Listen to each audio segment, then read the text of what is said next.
আজ একটা হাড় হিম করা ঘটনা বলবো। হ্যাঁ, একদম হাড় হিম করা। একটি ছেলে তার বাবাকে আগুনে পুড়িয়ে হত্যা করে। হ্যাঁ, সে তার বাবাকে পুড়িয়ে হত্যা করে একটি ৫ লক্ষ টাকা দামের বাইকের জন্যে।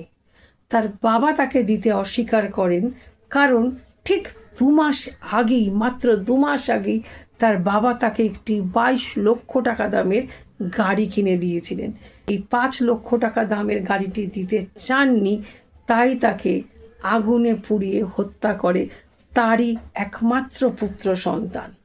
তদন্তকারী অফিসাররা জানতে পারেন, ছোট থেকেই তাকে বলা হতো, তোমাকে একটা রোবটের খেলনা কিনে দেবো, তোমাকে আমরা এত টাকা দেব। তো নানা প্রলোভন দিয়ে তার কাছ থেকে নম্বরের আশা করতেন তার বাবা মা শৈশবে।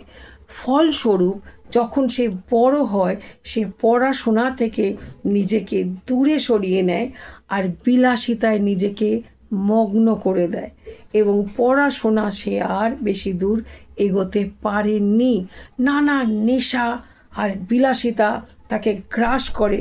ফলস্বরূপ বাড়িতে এক অতি অস্বাস্থ্যকর পরিবেশ তৈরি হয়।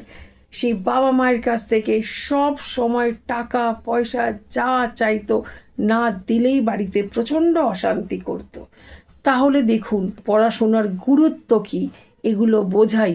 জীবনের মূল্যবোধ কী, অর্থই জীবনের সব নয়, এগুলো যদি বোঝাতে পারি, তো সে কিন্তু একটি সুন্দর মানুষ তৈরি হয়।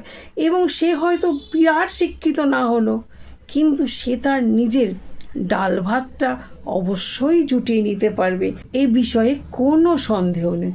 তাই আমরা যারা বাবা মা আছি, তারা যেন কোনো শর্তের বিনিময়ে আমাদের বাচ্চাকে না পড়াই, ভালোবেসে যেন তারা পড়ে, এবং তাদের যেন আমরা সব সময় সৎ শিক্ষা দিই।